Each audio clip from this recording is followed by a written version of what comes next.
नमस्कार, आप देख रहे हैं अमर उजाला। मैं हूं प्रभाकर तिवारी।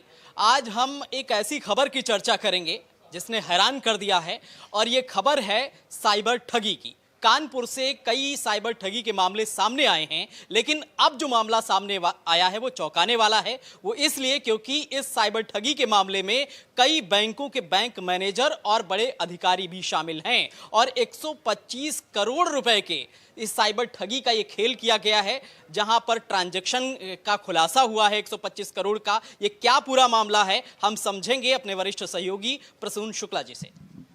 जी देखिए, कानपुर जिस तरह से औद्योगिक क्षेत्र जाना जाता है और जिस तरह से ये पूरा मामला सामने आया, अब तक अगर हम पूरे वर्ष की अगर साइबर ठगी की वारदातों की बात करें तो कम से कम 1500 करोड़ रुपए से ऊपर की ठगी हो चुकी है कानपुर में। तो ऐसे में चौंकाने वाला मामला आया है कि पुलिस लगातार लोगों को सजग भी कर रही है और ये बता भी रही है कि साइबर ठगों से होशियार रहें। मगर होशियार रहेंगे कैसे? म्यूल अकाउंट्स इतने खुले हुए हैं, पुलिस हाथ पर हाथ धरे रह जाती है। जिस तरह से अब ताजा ये मामला सामने आया, इसमें 125 करोड़ रुपए को ठिकाने लगाया गया। पहले डिजिटल अरेस्ट किया गया और उसके साथ साथ जो साइबर ठगी की वारदातें हुई, ये पहला चरण।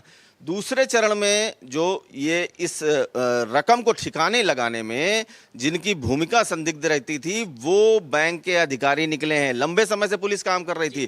पहले आइए सुन लेते हैं कमिश्नर जो कानपुर रघुवीर लाल हैं, वो आखिर क्या कुछ कह रहे हैं। आज हमारी साइबर टीम द्वारा ये डीसीपी साउथ के नेतृत्व में एक गैंग को बेनकाब करा है। उसके 8 लोगों को पकड़ा गया है, जिसमें 3 लोगों के म्यूल अकाउंट्स फर्जी फर्म्स थी और उसमें बड़ा भारी ट्रांजैक्शन हो रहा था। और इसमें 5 बैंक से जुड़े हुए लोग, जो 4 जो है बैंक एम्प्लॉई हैं और एक जो है बैंक में फैसिलिटेशन का काम करता है, इनको भी पकड़ा गया है। इनकी भूमिका जो डिजिटल अरेस्ट और जो साइबर फ्रॉड से और जो फर्जी जीएसटी के जो पैसा होता था, इन पैसों के लिए खाता खुलवाना और उनको मदद करना, और इसके लिए इनको करीब 5% का इनको वो मिलता था, इंसेंटिव मिलता था। इन लोगों को पकड़ा है। इनके पास से हमने अभी तक इंक्वायरी में हमारे पास 8 बैंकों का डिटेल मिला है। 24 फर्जी जीएसटी फर्म, 16 म्यूल अकाउंट और 22 फर्जी सिम कार्ड और 9 मोबाइल फ़ोन मिले हैं।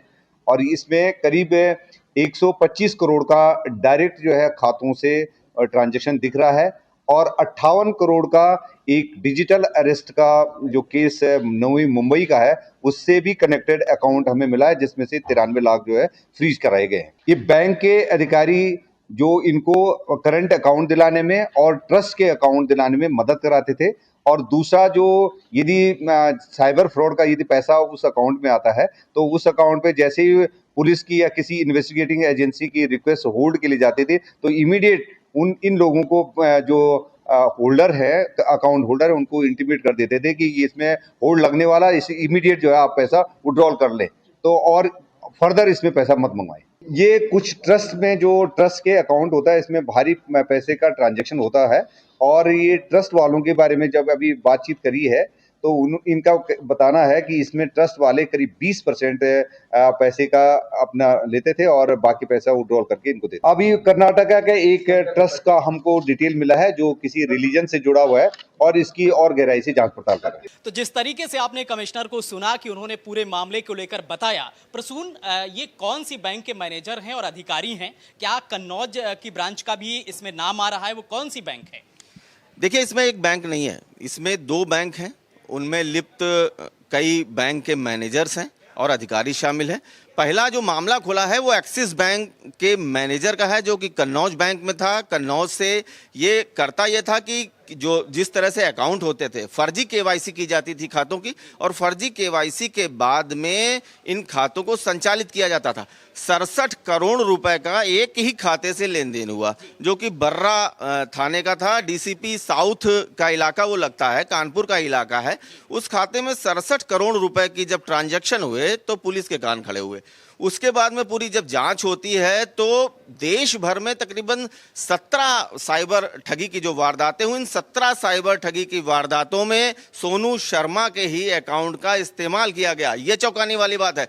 सोनू शर्मा के अकाउंट को जब चेक किया गया तो उससे दूसरे लोग खुले और दूसरों के बाद में बैंक कर्मी एक के बाद एक सामने आते चले गए। क्योंकि कन्नौज से जिस तरह का नाम आया बैंक के जिस मैनेजर का, उसके बाद में एक अन्य बैंक कानपुर के है उसके भी मैनेजर का भी नाम सामने आया है। तो ऐसे में पूरा ये पर्दाफाश हुआ। अब तक 8 गिरफ्तारियां हुई। 8 गिरफ्तारियों में से जो ये 5 थे ये बैंक के कर्मचारी हैं, लंबे समय से ये काम कर रहे थे। जिस तरह से दूसरी लेयर ये कही जा रही है, साइबर ठगी की पहले वारदात हुई, रकम आई, उस रकम को कैसे ठिकाने लगाना है ये काम मिल करके ये बैंक के कर्मचारी कर रहे थे। अब आप समझ सकते हैं कि बिल्कुल प्रसून, जिस तरीके से अभी तक देखा जाता था कि चाहे वो झारखंड का जामताड़ा हो, वहां पर देखने को मिलता था कि इस तरीके की ट्रेनिंग दी जाती है और वहां पर इस तरीके की वारदातें सामने आती थी। लेकिन कानपुर एक नया गढ़ बनता चला जा रहा है साइबर ठगी का। जिस हाल फिलहाल में हमने देखा कई वारदातें इस तरीके की सामने आई हैं और इसमें सबसे बड़ी बात यह है कि पढ़े लिखे लोग शामिल हैं, इसमें बैंक के ही अधिकारी शामिल हैं। जब बैंक के अधिकारी ही मिल जाएंगे तो फिर आम जनता ठगी का शिकार तो हो ही जाएगी।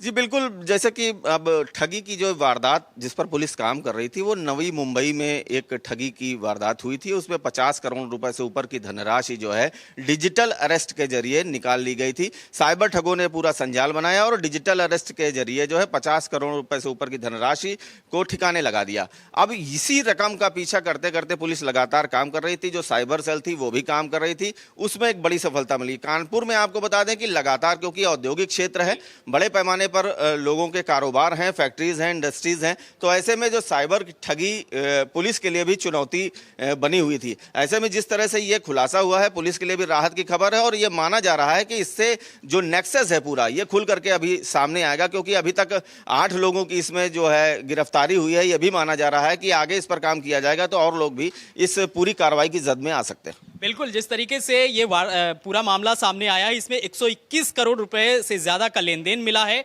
और सबसे बड़ा नाम आया है सोनू शर्मा का। जैसा आपने बताया, बर्रा का रहने वाला है कानपुर के, इसके खाते से 67 करोड़ रुपए का ट्रांजैक्शन हुआ है। वहीं अगर सतीश पांडे की बात करें, ये वरुण विहार का रहने वाला है, इसके खाते से 53 करोड़ रुपए खपाए गए इसके खाते से। और साहिल विश्वकर्मा गोविंद नगर कानपुर का रहने वाला है, इसके खाते से 1 करोड़ रुपए का ट्रांजैक्शन मिला है। यानी कि नाम और अभी बढ़ेंगे जब पुलिस की जांच सामने आएगी और इसमें जो नए नए खुलासे होंगे। जी बिल्कुल, सतीश पांडे का एक नाम आ रहा है और साहिल विश्वकर्मा जो कि शहर में टैटू बनाने का काम करता था, और एक जो साहिल पांडे नाम है इसका, ये पेशे से ड्राइवर है। तो ऐसे में जिस तरह से ये लोग पूरे खुले हुए हैं, ये माना जा रहा है कि अब कानपुर में एक बड़ी कार्रवाई होगी। क्योंकि जिस तरह से ये लोग खुले हैं, पुलिस के लिए चुनौती यही होता था, साइबर ठगी होती थी। साइबर ठगी होने के बाद में एक मोटी रकम ये जो साइबर ठग थे म्यूल अकाउंट्स में डिवाइडेड कर देते थे। ऐसे में पुलिस जब तक उन म्यूल अकाउंट्स तक पहुंचती थी, खातों को फ्रीज करने की कार्रवाई होती थी, उससे पहले ही ये ठग जो है